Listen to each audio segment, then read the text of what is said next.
Happy Trump-iversary. That's right, it has already been a whole year since Donald Trump won the U.S. election. Time really flies when you're living in constant fear of a nuclear apocalypse.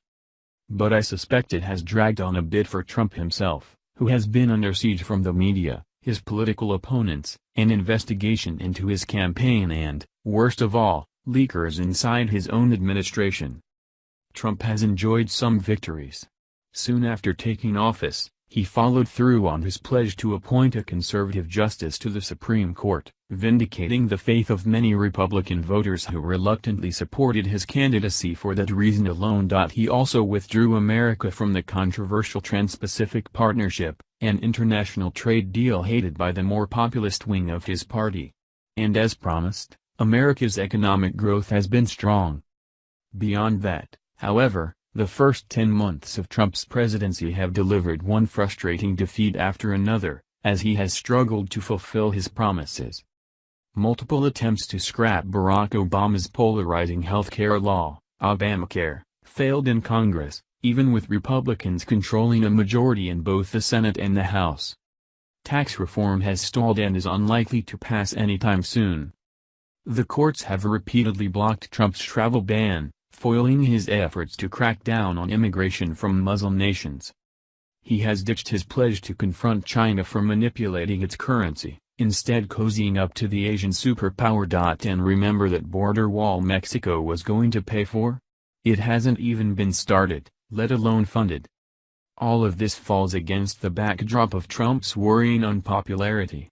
He is the only modern president, in 70 years of polling, to have a negative approval rating a year after the election. The second worst rating on record is Bill Clinton's positive 11%. Unless you are the type of person who judges a president's success by the number of Twitter feuds he starts, Trump's tenure has been mixed at best so far. But that's okay. He has 3 more years to deliver on his promises before facing voters again. And the truth is, whether you like it or not, Trump has already accomplished something far more consequential than fiddling with tax rates or building a glorified fence. He has completely transformed one side of American politics. Last year's election wasn't just about who would sit in the Oval Office for 4 years. The fight between Republicans and Democrats was less important than the one between Republicans and other Republicans. It was the culmination of a civil war for the soul of the conservative movement in the United States. Think of previous Republican presidents, and even presidential nominees, Ronald Reagan, the 2 Bushes, Bob Dole, John McCain and Mitt Romney, to name the most recent. As men, they were nothing like the braggadocious Trump. More importantly, conservatives supported them for very different reasons. Those candidates all fit snugly into what has come to be known, particularly among Trump's fans, as the establishment wing of the party. Yes, even Reagan. He was an insurgent candidate to begin with, but during his presidency, his political philosophy became the default Republican position. Small government, low taxes, free trade, social conservatism, peace through strength. American leadership in the world. The Republican presidential nominees who followed Reagan tinkered around the edges, but never really deviated from that tradition, presenting the same basic ideas to voters at every election. Until Trump. The president himself is as close as you can get to a non-ideological politician. He mainly just cares about making himself look good, but the movement he so savvily tapped into has a clear philosophy of its own. Low immigration. Anti-trade. Isolationist. Nationalist. America first. There are still elements of the party's old platform on issues like taxes, guns and abortion, but populist Trumpism is radically different from the past 35 years of American conservatism. Trump faced a bunch of Reaganites in the Republican primaries last year, in a duel of these 2 incompatible conservative visions. For a long time, pundits assumed voters would eventually unify behind Jeb Bush, Marco Rubio, Ted Cruz or John Kasich, anyone, really, to stop Trump from becoming the nominee. It never happened. And once it was a choice between Trump and Hillary Clinton, most of the Republican voters with doubts about Trump fell in line behind him. Which brings me back to the true significance of that election day.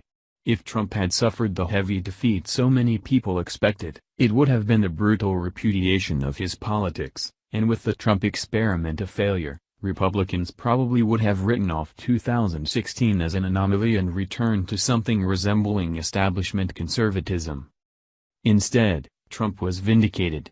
By winning the election, he also triumphed in the Republican Civil War. The president has always been right about one thing: politicians are craven. Now the so-called establishment that fought so hard to stop Trump serves as his shield, refusing to condemn even his worst acts. There are still some holdouts refusing to accept defeat. Two senators, Jeff Flake and Bob Corker, both spoke out stridently against Trump recently. But what do those guys have in common? They are retiring, and will never face the voters again.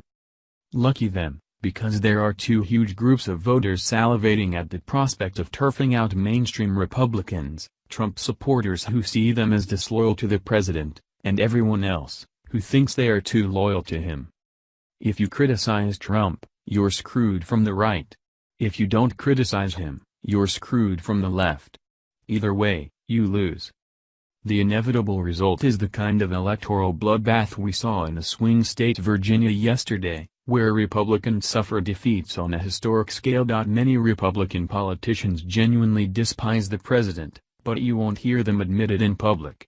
They are terrified of Trump's base, as they should be. Those voters have rejected the old conservatism. When Trump is gone, they won't simply flock back to it. The politicians can either come to terms with that fact and adapt, or ignore it and face extinction.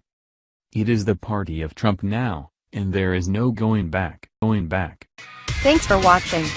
Please subscribe my STC News channel. Goodbye and see you again.